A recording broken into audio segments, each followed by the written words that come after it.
धीरे हमें ये नहीं पता चलता कि हम कब। नमस्कार बंधुओं, आज हम आपसे एक बात कहना चाहते हैं। अश्लीलता के विरोध में आज ये अश्लीलताएं हमारे जीवन में रीति की तरह प्रवेश कर गई हैं। जिस प्रकार हम जानते हैं कि कुरीतियों ने जब प्रवेश किया था तो वो चुपके से हमारे भीतर घर कर गए थे, हमारे समाज में, हमारे व्यवहार में वो घर कर गए थे। जैसे पहले इस सनातन समाज में कभी भी बाल विवाह की प्रथा नहीं थी। आप देखें, सभी पौराणिक कथाओं में चाहे माँ पार्वती जी हों, उन्होंने व्रत किया, तप किया और अपने इच्छा के अनुसार पति का वरण किया। श्री सीता स्वयंवर जी देखें, उसमें भी वही था। यानी सभी लोग सोच समझकर विवाह करते थे, अपनी योग्यता के अनुसार चीज़ों को देखते समझते थे और तब वरण करते थे। लेकिन ये कब बाल विवाह आया, कब लगा कि छोटी बच्चियों की जल्दी से शादी कर दिया जाए ताकि उन पर अत्याचार नहीं हो सके। कारण यही था कि बेटियां हैं, उन पर बुरी निगाहें पड़ जाती हैं। इसी प्रकार सती प्रथा हुई कि स्त्री विधवा हुई तो उसका जीवन नष्ट हो जाए, एक जीता जागता प्राणी होम हो जाता था। ये बहुत बड़ी बात है। ये जो होम हुए हैं ना, वो स्त्रियां ही इस बात को समझ सकती हैं। Do you keep putting things off even when you know they are important? You set deadlines, make to-do lists. बहुत बड़ी बात है। ये जो होम हुए हैं ना, वो स्त्रियां ही इस बात को समझ सकती हैं। आप उस पीड़ा को देखें, क्यों जलाया गया? क्योंकि वह स्त्री अभी जवान है, एक स्त्री है, उस पर बुरी निगाह पड़ सकती है। माने उसकी जिंदगी बदल दीजिए, उसको मार दीजिए। तो ये कुरीतियां धीरे धीरे जब हमारे समाज में प्रवेश कर गई तो ये रीति बन गई और लोगों ने इसका आनंद उठाना शुरू कर दिया। लेकिन कोई तो होता है, जब वो आता है और समाज से इन कुरीतियों को दूर करता है, वह कोई अपना खून का सगा नहीं होता, केवल समाज के ये उच्च स्थिति के लोग होते हैं जिन्होंने ये प्रथाएं बंद करवाई। अब बात करते हैं अश्लीलता की। धीरे धीरे हमें ये नहीं पता चलता कि हम कब अश्लील हुए। बहुत तर्क दिए जाते हैं अश्लीलता और अश्लीलता का, ये मन की बात है, ये है। जब एक बच्ची बड़ी होती है, उसके अंदर जब परिवर्तन आता है शरीर में, तो माता और पिता भी ये सिखाते हैं, दिखाते हैं कि अब उसे बहुत चिपक कर किसी से नहीं बैठना है। जो उसके भाई हैं, पिता हैं, उनसे दूर। पहले तो लोग बिस्तर पर नहीं बैठते थे साथ में, अब तो कंधे पर लटक जाएंगे, अब तो चिपक ही जाएंगे। मतलब ये लगता है कि जब तक हम इस तरह से प्रेम का प्रदर्शन न करें, हमें नहीं लगता कि हम अपने पिता और भाई से प्रेम करते हैं। कब कब आई ये चीजें, किसके द्वारा आई, आप सब समझते हैं। ये जो कुछ भी, चाहे पर्दा प्रथा आया हो, चाहे इतनी जितनी प्रथाएं आई हों, ये सब मध्यकालीन युग में आया। अंग्रेजों से हमने जो सीखा है वो आपके सामने ही है। ये वस्त्र पहनने का जो संस्कार है वो तो अंग्रेजों की देन है। अब इसमें अश्लीलता को भी एक तरफ हटा दें तो हम ये देखें कि हमारे स्वास्थ्य पर कितना प्रतिकूल प्रभाव पड़ता है। ये हमारा जो देश है, विभिन्न विभिन्न प्रकार के ऋतुओं का, उसमें हम एक तरह का वस्त्र पहनना शुरू कर दें। फिर आप जाड़े में गर्म वस्त्र मत पहनिए, फिर आप गर्मी का ही ड्रेस पहने रहिए, संभव नहीं है ना। तो वैसे हमारा देश और काल की अपनी एक परंपरा है, अपनी एक गरिमा है, उसी हिसाब से वस्त्र पहनना चाहिए, अपना साहित्य है ये। तो पहले मैं ये बता दूं कि 21 वर्ष से ऊपर हो गए मुझे सहयोग करते हुए, और जो मैंने परम पूज्य श्री माता जी निर्मला देवी से सीखा, वो इन सूक्ष्म चीजों पर मेरा ध्यान बहुत गया है कि अगर हम अपने कंधों को खुला रखते हैं, वो स्त्रियां हो या पुरुष, पुरुषों पर बहुत फर्क नहीं पड़ता क्योंकि इनकी मांसपेशियां मजबूत होती हैं। स्त्रियों की मांसपेशियां प्राकृतिक रूप से कमजोर होती हैं, तो जब वो स्लीवलेस पहनती हैं तो ये दो कंधे उनके खुले हो जाते हैं। बाईं तरफ माँ ललिता का चक्र होता है, ऊर्जा चक्र, और दाईं तरफ श्री चक्र होता है। ललिता चक्र जो है वो हमको लालित्य प्रदान करती है, हमको कलाएं प्रदान करती हैं। जो भी हमारे अंदर आर्ट है वो हमारे बाईं तरफ से आता है। ये विशुद्धि का जुड़ा हुआ चक्र है। तो जाहिर है कि ये कला का केंद्र है और यहाँ से जो इसका प्रसारण होता है वो हमारे कंधों की तरफ जाता है। तो जब ये कंधे खुले होते हैं स्त्रियों के, तो वो धीरे धीरे लोगों की नजर पड़ती है और वो ऊर्जा वहां से अवशोषित कर ली जाती है। इसलिए वो कमजोर पड़ जाते हैं और बहुत जल्दी ही वो गलत दिशा में मुड़ जाते हैं। कलाएं भी हमको हमेशा सही दिशा में नहीं रखती हैं, अपने में उलझा करके फिर किसी गलत रास्ते पर भेज देती हैं। कला का ह्रास हो या ना हो, लेकिन हमारा होता जाता है, हमारे विचारों का ह्रास होता है। दाहिनी तरफ जो एक जिम्मेदारी का भाव होता है पुरुषों में या स्त्रियों में, गृहस्थ आश्रम में जब हम जाते हैं तो एक जिम्मेदारी हमारे ऊपर आ जाती है। वह जिम्मेदारी हम नहीं निभा पाते हैं अगर हम हमेशा अपने दाहिने कंधे को खुला रखते हैं। यहाँ से भी ऊर्जा लोगों की नजरों के साथ अवशोषित होती चली जाती है और आप में चिड़चिड़ापन आ जाएगा, धीरज नहीं रहेगा। जो धैर्य घर परिवार को संभालने के लिए चाहिए, बर्दाश्त करने के लिए चाहिए, वह होता ही नहीं है। तो क्या होता है, कला हो जाता है। जब हम बर्दाश्त नहीं करेंगे तो कला होगा, फिर हम उल्टी सीधी वाणियां बोलेंगे, इसका संबंध दाएं विशुद्धि से, तो लोग अपशब्द बोलेंगे, बात बात पे गालियां देते हैं। ये कोई सुंदर जीवन नहीं है, उसका लक्षण नहीं है। सुदर्शन पुरुष या सुदर्शन नारी का ये लक्षण नहीं है। आजकल नारियां गालियां निकाल रही हैं, जिन गालियों से हम सब हमेशा हतप्रभ रहे, दुखी रहे, चिंतित रहे कि कैसी गालियां हैं जिसमें स्त्रियां घसीटी जाती हैं। कोई दोषी, कोई माता हो या नहीं हो, बहन हो या नहीं हो, लेकिन अपनी गालियों में लोग लोगों की माताओं और बहनों को बड़ा घसीटते हैं। भूल जाते हैं कि दर्द अगर उनके घर में हो, उनके साथ हो, तो वो तो सीधे हत्या करने लग जाएंगे, मारने लग जाएंगे। स्त्रियां कैसे गालियां निकालती हैं? वो तो करुणामयी हैं, उनको तो पता है यही कारण है कि वो नग्नता की स्थिति में आ गई, खुल गई हैं। उन्हें लगता है कि यही सब चीजें लोगों को आकृष्ट करेंगी, यही पुरुषों को आकृष्ट करेंगे। मुझे लगता है शायद नहीं करती हैं और करती भी हैं। अगर नहीं करती तो महिलाएं इतना आगे बढ़ती ही नहीं। कोई भी प्रेमी अगर अपनी प्रेमिका को नंगा नहीं देखना चाहता है, खुले घुटने में नहीं देखना चाहता, खुले कंधे में नहीं देखना चाहता है, तो वो उससे जरूर कहेगा कि ये ड्रेसेस मुझे पसंद नहीं आती। और हो सकता है लड़की उस प्रेम में उसको बदल भी दे कि नहीं, उसको पसंद नहीं। ऐसा नहीं होता ना, तो लड़के कहेंगे, और अगर कहेंगे तो लड़कियां स्वीकार नहीं करेंगे। इससे क्या, ये तो हमारी रजामंदी है। ऐसा नहीं होता है। हम एक सोसाइटी में हैं, हम एक परिवार में हैं, तो हमको मानना पड़ता है, कुछ नियम मानने पड़ते हैं। उच्च श्रृंखलता, नग्नता हमारी सोसाइटी के देन नहीं है। इस पर बहुत विचार करने की चीज है। इसी प्रकार खुले घुटने भी, जो लड़कियां ऊपर घुटनों के ऊपर स्कर्ट पहन ले रही हैं, फ्रॉक पहन ले रही हैं, उनको लगता है उनके पैर बहुत सुंदर हैं, लोग देखेंगे। क्या आप पूरी ड्रेस पहनोगे तो आपका फिजिक नजर नहीं आएगा? और किसको दिखाना है आपको अपनी नंगी टांगे? किन किन को आकृष्ट करना है? क्या मन में भावना रहती है?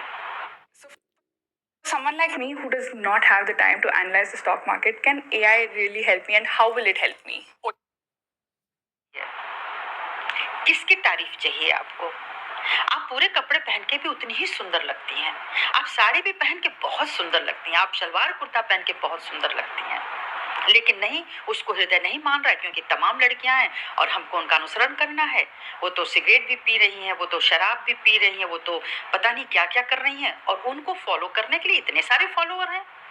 यदि कोई लड़की अच्छी है, सुसंस्कृत है, तो उसको लोग फॉलो नहीं करेंगे। उसको कहेंगे ये तो घटिया है, ये तो देहाती है, इसके पास तो कल्चर ही नहीं है, हम लोगों की तरह वो मॉडर्न नहीं है। तो ये जो सारी चीजें हैं वो किसी लड़की को हताश कर सकती हैं, लेकिन कब तक?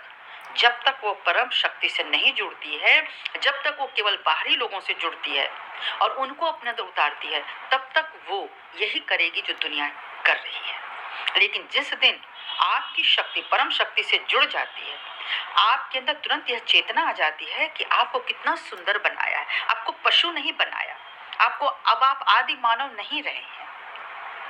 वस्त्रों का उपयोग करना सीखें। केश विन्यास, वस्त्र विन्यास कलाएं हैं, आप उन कला को अपनाएं। ये फटे हुए जींस, ये फटे हुए वस्त्र, ये देह दर्शाते आपके जो वस्त्र होते हैं वो घिन पैदा करते हैं। क्या आपको लगता है बच्चों कि आप आते हैं स्टेज पे और आपकी जींस फटी है, आप किसी के घर में जाते हैं, घुटने दिख रहे हैं, ये पैर दिख रहा है, ये सुशोभित होते हैं? उन गंदे घुटनों को देख के घृणा आती है। आप लोगों को कोई बताता नहीं क्या? मित्र नहीं बताते, सारे मित्र वैसे ही हो जाते हैं, लड़कियां भी हैं। मैं आपको बताती हूँ अपनी भगवती माँ की कृपा से कि जब आप ये घुटने खुले होते हैं तो देखिए दो चीजें होती हैं, बायां घुटना और दायां घुटना। जो बायां घुटना है वो भी और दाहिना घुटना भी आपके नाभि चक्र से प्रेरित होता है। वह नाभि जो गृह लक्ष्मी तत्व है, वह नाभि जो राज राजेश्वरी है, वह नाभि जो श्री लक्ष्मी नारायण का तत्व है, वह नाभि जहाँ गुरुता बसी है, वह नाभि जहाँ ब्रह्म तत्व रमण करता है। जो भी मनुष्य ब्रह्म को समझता है, उसमें रमण करता है, वो कभी ये काम नहीं करेगा, कभी भी नहीं। आप देखिए बाईं तरफ जो गृह लक्ष्मी तत्व है, जब वह गृह लक्ष्मी कमजोर पड़ जाता है तो आप पारिवारिक जीवन का आनंद नहीं ले पाते हैं, पति या पत्नी का सम्मान नहीं हो पाता है, साथ ही साथ छोटी ही उम्र में माता पिता का सम्मान आप खो देते हैं। परिवारों में इतने विचलन आते हैं, इतने डिविजन्स आते हैं कि आपको लगता है कि बेकार है, ये गृहस्थी लाइफ ही ठीक नहीं है, आप उससे घृणा करने लगते हैं, आपको लगता है कहीं चरित्र नहीं है। हम कहाँ पर हैं ये तो देखें। दाहिनी तरफ में रुपया, पैसा, लूट खसोट, सत्ता, यानी इतनी सारी चीजें हमारे साथ चलती हैं कि दुनिया हमको कैसे पूछेगी। सबके साथ होता है, केवल आपके साथ नहीं। लेकिन सोचिए तो ये सबके ही तो शक्तियां खत्म हो रही हैं, सबके भीतर की। आप संभाल ही नहीं पा रहे हैं, जरा सा काम बढ़ गया आपको चिंता होने लगी, आपको इरिटेशन होने लगा, आपकी जो विशुद्धि वो कड़ी हो गई, आपकी आवाज एकदम तल्ख हो गई, किसी से भी आपको मतलब नहीं है, कोई भी प्रेम आपका कार्य नहीं करता, क्योंकि प्रेम रहेगा कहाँ, वो तो सूख जाएगा। जब ये दोनों घुटने खुले होंगे तो हमारी जो ऊर्जाएं हैं वो सूखती चली जाती हैं, लोगों की नजरों में आ जाती हैं, बार बार नजर पड़ती है। आपको विश्वास हो या ना हो, ये जो किडनी और लीवर, मोस्टली लीवर की जो शिकायत हो रही है वो इसी के खराबी से हो रही है, क्योंकि हमारा सारा ध्यान बाहर की तरफ हो रहा है। उसको कितना अच्छा लग रहा है, हम कितने अच्छे दिख रहे हैं। अच्छा दिखिए, सुंदर दिखना तो हर मनुष्य को, एक बार भगवान ने बताया भी था कि आप जब सुंदर दिखते हैं तो हमारी छवि उसमें दिखती है, और जो कुरूपता माने जो राक्षसत्व होता है वह कुरूप होता है। राक्षसी तत्व तो हमेशा आपको कुरूप बनाती है, आपकी आंखों की, आपकी बातों की, आपकी हंसी, आपके बॉडी का जो बॉडी लैंग्वेज होता है वो सब बदलता है, वो राक्षसी हो जाता है। तो एक व्यवहार होता है जो दैवीय होता है, डिवाइन होता है, वो नंगा नहीं होता है। उसका इंटेंशन हमें हर लोगों को अपनी तरफ आकृष्ट करने का नहीं होता है। इसीलिए हमारी आज गृहस्थी भी बिखर रही है, इसीलिए आज हमारा जो सत्ता में जाने वाले लोग हैं, जिसके पीछे भागने वाले लोग हैं, चाहे वो बिजनेस क्लास हो, ऑफिसर क्लास हो, कोई भी हो, उसमें चरित्र का अभाव आ जा रहा है। हम में बहुत ही क्रिएटिविटी है, पर चरित्र है क्या? हम बहुत अच्छी रचनाएं कर रहे हैं, चरित्र है क्या? रचनाओं में गालियां, रचनाओं में क्षुद्रतापन, रचनाओं में अपने मन के विकार को ला करके ये दिखाना कि वो कोई सोच रहा था। ये सब चीजें हमको कहाँ लेके जाती? कोई हमको पढ़ रहा होता है, हम उसके विचारों को कहाँ तक लेके जा रहे हैं? अपनी गंदगी में डुबो रहे हैं? क्या ये रचनाकार श्रेष्ठ होते हैं? चिंतन करने की आवश्यकता है बहुत ज्यादा, क्योंकि हमारा समाज नष्ट हो रहा है। क्यों बलात्कार हो रहे हैं? किसको दोष दिया जाए? हम नेटवर्क को दोष दे रहे हैं, हम भी यूज करते हैं।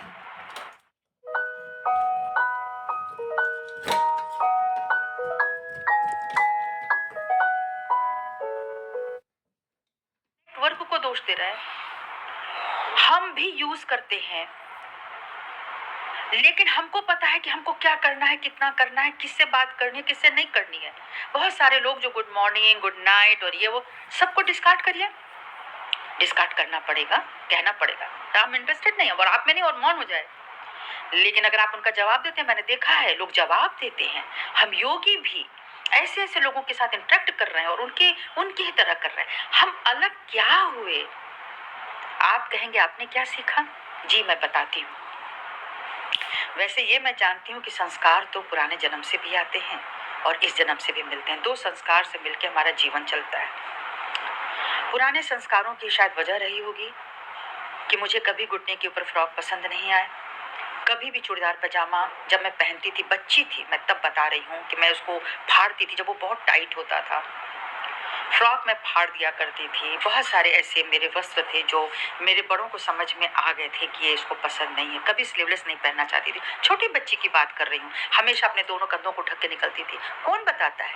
पहनाने वाले वस्त्र तो हमारे घर के ही थे ना, हमारी ही माता थी। बच्ची है, फ्रॉक पहनेगी सुंदर सुंदर, स्लीवलेस पहनेगी, सभी बच्चे पहनते हैं। लेकिन मैं ऐसे करती थी तो मेरी दादी माँ ने मुझे देखा और बोला, इसको पसंद नहीं आता तो इसको क्यों पहनाते हो तुम लोग इसको? छोटी सी तो उसने उस समय पफ स्लीवलेस चलते थे, खूब चुन्नटदार मोतियां लगा करके मेरी माता फ्रॉक बना के पहनाती रही तो मैं प्रसन्न होती थी। ये कहाँ से आया? किसने सिखाया? मैंने कहीं नहीं पढ़ा था। इसके अलावा मुझे विवाह के कई वर्षों के बाद जब मैं मायके गई थी तो मुझसे एक लेडी वकील मिलने आई थी। जब उसे पता चला कि मैं यहाँ पे हूँ, उसने मेरे भाई से जो वकील थे उससे बात हुई, वो मुझसे मिलने आई। मुझे बड़ा आश्चर्य हुआ कि ये वकील मुझे क्यों मिलने आए। हालांकि वो एक मुस्लिम बच्ची थी, मुझसे मुझसे छोटी थी वो, कम से कम 6-7 वर्ष।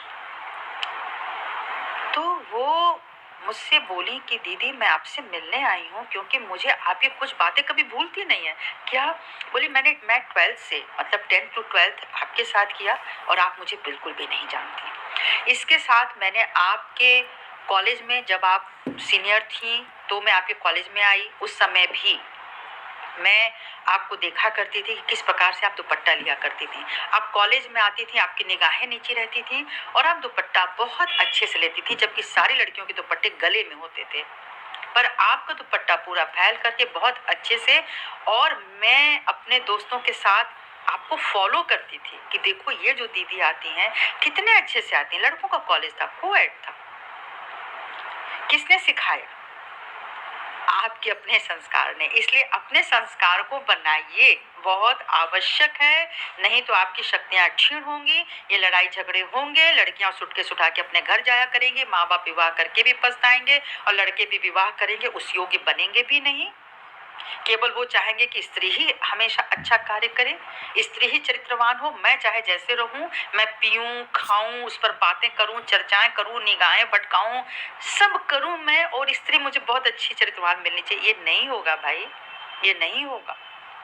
हमारा समाज बिखर रहा है, इसीलिए आज नेट पर जो बच्चे जा रहे हैं वो अकेले हो गए हैं। उनके माता पिता को भी फर्क नहीं पड़ रहा है कि उस पर क्या खेल रहे हैं। थोड़ी देर वो दिखाएंगे, उनको बेवकूफ बनाएंगे, उसके बाद वो वहीं जा रहे हैं जहाँ उनको नहीं जाना चाहिए। कोई आवश्यकता नहीं है। प्रकृति सब कुछ सिखाती है, प्रकृति बहुत सही तरीके से लेके जाती है। इसलिए आज मुझे ये कहना था, आप लोग अपनी शक्तियों को संजोएं, अपने घुटनों को ढक के रखें प्लीज, अपने कंधों को ढक के रखें। आप देखिएगा कि आपको कितनी शक्तियां मिलती हैं, आपको परम की शक्ति प्राप्त होगी। आप जो सोचेंगे वह परम से जुड़ जाएगा, आपकी जो डिजायर है वह परम से जुड़ जाएगी। फिर आप ये नहीं कहेंगे कि हमें हमारी इच्छाएं पूरी नहीं होती, हम बहुत स्ट्रगल कर रहे हैं, हम बहुत तनाव में हैं। ये स्ट्रेस क्या है? ये सारी चीजें जो अंदर में घटित होती जाती हैं, नाभि में, स्वादिष्ठान में, अनाहत में, विशुद्धि में, ये सब तड़प करके हमारी आज्ञा को बर्बाद करती हैं। और हमारी आज्ञा जब तड़प जाती है तो फिर हमें समझ में नहीं आता कि विवेक किसे कहते हैं, विजडम किसे कहते हैं। सो मेरे भाइयों बहनों, इंटेलेक्ट एक अलग चीज हो गई जिसको हम बुद्धि कहते हैं। बुद्धि जनित जितने भी तर्क हैं वो कभी आपको बहुत ऊंचाई तक नहीं ले जाएंगे, इस दुनिया में रखेंगे, इसमें शायद कोई शक नहीं होगा, लेकिन हमारा जीवन इसके पीछे भी था और इसके आगे भी होगा। थोड़ा सा ध्यान दीजिए कि वो कैसा होगा। तो वर्तमान में जो सीखा, जो संस्कार मिला, आप खड़े खड़े कहीं भी, मैं पुरुष भाइयों से बोलती हूँ, कहीं भी शौच करने लगते हैं, मतलब वो कहीं भी यूरिनल बना लेते हैं। मैं बचपन से जब इसको देखती थी तो मैं दहल जाती थी। मैं कॉलेज स्कूल जा रही होती, अकेली में जब सड़कों पे जाना होता था, 4 लोग खड़े हो जाते थे एक लाइन से। ये आप कल्पना कीजिए कितना भयानक है। और आप दोष देते हैं लड़कियों को, तुमने सही नहीं पहना। आपने अपने को कभी कहा? आपने अपने बेटों को सिखाया? जी हाँ, मैंने सिखाया, मैंने सिखाया। आज मेरा बच्चा कभी सबके सामने इस तरह से खड़े होकर के यह कार्य नहीं करता है। Stuck at the same career level for years, I need you to listen carefully. Become a certified यह कार्य नहीं करता है। मैंने अपनी बेटी को सिखाया कि जब तुम जा रही हो कॉलेज में, दिल्ली के कॉलेज में, उनकी नकल मत करना जो ये नंगी हैं। उसको तो एक जींस में मैंने दूसरी जींस नहीं दी थी, टॉप नहीं दिया था कि तुम्हें सीखना पड़ेगा। तुम एक आध्यात्मिक विचारों की लड़की हो तो इस आध्यात्मिकता को फैलाओ। तुम्हारा वस्त्र इतना सुंदर होना चाहिए कि लोग तुमसे इम्प्रेस्ड हों। साल भर लगा उस बच्ची को दिल्ली जैसे जगह पे जाकर के, जहाँ लेडी श्री राम और ये सब, आईपी कॉलेज में गोल्ड मेडलिस्ट बेटी, क्या करे। जब भी वो कहती बर्थडे आ रहा है, चलो पब में चलो, यहाँ चलो, नहीं नहीं जाना है, ओ तुम तो बिल्कुल बैकवर्ड क्लास की हो। बहुत कुछ सुनना पड़ा। यहाँ तक कि लड़कियां इतनी गंदी निकली कि उस लड़की को, मेरी बेटी को हॉस्टल छोड़ना पड़ा। ये गंदगी थी।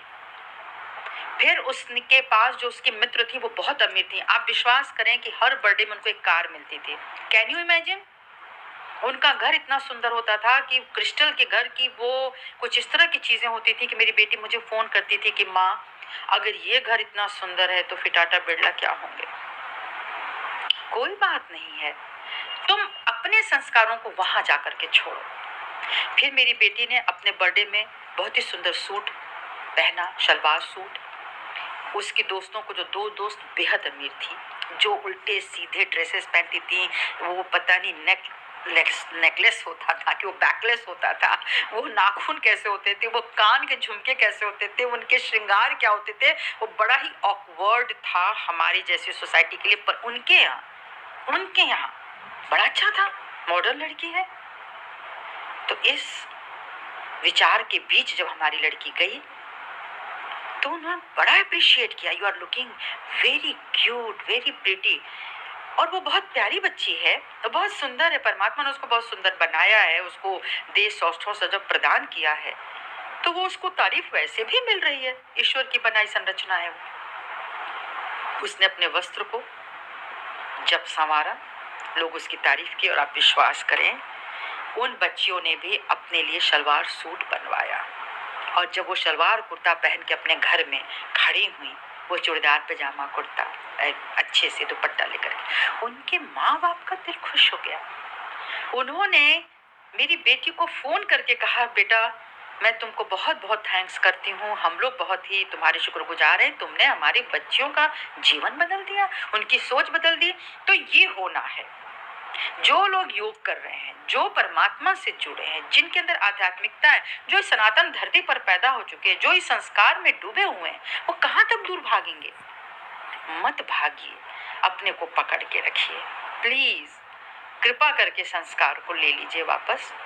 कोई तो होगा जो कुरीतियों को संभालेगा, कोई तो होगा जो कुछ संस्कारों को ठीक करने की कोशिश करेगा, कोई तो होगा जो उसे अपनाएगा। इन्हीं आशाओं के साथ आप सभी का बहुत बहुत धन्यवाद। प्रणाम।